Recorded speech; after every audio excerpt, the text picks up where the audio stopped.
Bonjour à tous, aujourd'hui je vais vous parler d'un phénomène un peu brumeux et mystérieux.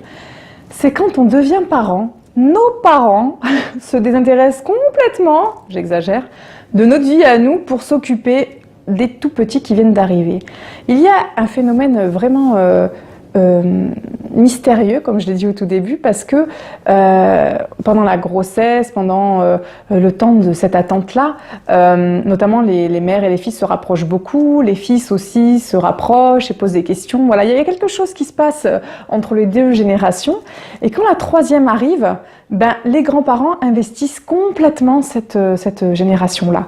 Et notamment, ce que ça génère, c'est beaucoup de jalousie des parents sur les grands-parents, parce que quand il y a eu des grosses failles éducatives et d'investissement parental, les parents ne comprennent pas pourquoi leurs parents sont de meilleurs grands-parents qu'ils n'ont été de parents pour eux-mêmes. Et c'est violent de voir son père ou sa mère être aux aguets, mais il manque de rien, mais là, mais laisse-le tranquille, mais attends, j'ai envie de faire une sortie avec eux. Alors que déjà en tant que nous, enfants, en tant que parents actuels, nous n'avons pas bénéficié de ça de leur part. Je trouve ça très compliqué et je l'observe vraiment beaucoup.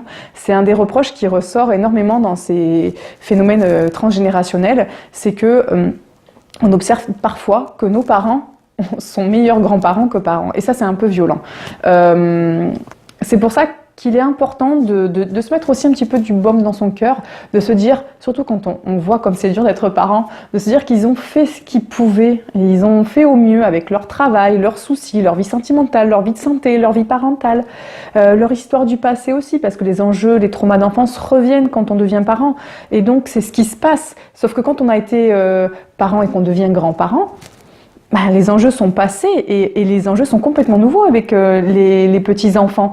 On les voit quand on a envie, on n'est pas aussi responsable que les parents, on n'a pas des enjeux de réussite importants, on a juste des enjeux de bien-être quand on est grand-parent. On veut qu'ils soient bien avec nous, on veut les voir grandir, on veut les voir se marier, on veut les voir évoluer le plus longtemps possible. Il y a cette notion de temps qui vient. Je vois très peu de grands-parents qui me disent « Ah, moi je veux qu'ils réussissent ». Non, c'est pas la mission principale qu'ils ont en tête pour leurs petits-enfants, c'est aimer le temps passé ensemble, c'est ce temps familial de partage. Alors il est vrai que, comme c'est la génération qui vient d'arriver, la génération du milieu se sent souvent délaissée parce que il y a des investissements. Tout l'amour, c'est exagéré ce que je dis évidemment, c'est une caricature, mais tout l'amour qu'il y avait pour la génération du milieu se transcende et explose pour la génération toute mignonnette parce que voilà, il se passe quelque chose des fois de l'ordre de la fusion, d'une rencontre énorme, d'une espérance qui n'a peut-être... il y a peut-être eu un deuil de petits enfants et du coup bah là ils arrivent, c'est inespéré, tardivement, ou on avait décelé une infertilité chez le seul petit enfant qu'il y avait dans la famille et du coup, oh, mon Dieu, mais là c'est magique, enfin, l'enfant.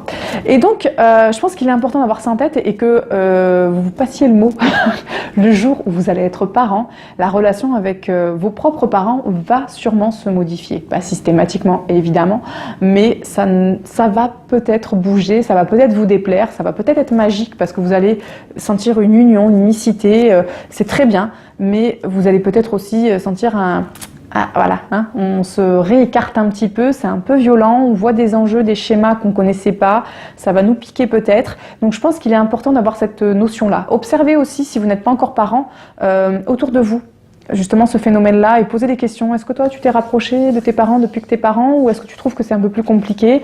Ce qui peut se passer aussi, c'est qu'il y ait donc la génération du milieu, des enfants qui, quand ils deviennent parents, s'affirment massivement parce que, un petit peu comme la lionne qui couvre ses petits, enfin qui couvre, vous avez compris, hein, couvre pas, mais qui protège ses petits, va vraiment montrer les crocs dès qu'il y aura quelque chose qui ne va pas aller. Soit ça sera de la rigidité parce que des gens très dans le contrôle, donc on fait pas ça, on peut pas ça, on peut pas ça, ok. Soit ce sont des gens qui ont la notion du danger de là, et donc du coup vont tout fermer, tout verrouiller, et donc ça va crier, ça va péter facilement parce que le parent va être en mode protection, et donc va savoir exactement quoi faire pour ne pas que l'enfant, ses enfants, la génération d'en dessous, soient perturbés par la génération d'au-dessus. Donc voilà, il y a des mécanismes qui se mettent en place, c'est à vous de les observer, c'est à vous d'en tirer des analyses et de vous en écarter si vous sentez que ça ne vous convient pas, tout simplement. Voilà, je vous remercie de m'avoir écouté et je vous dis à bientôt. Au revoir.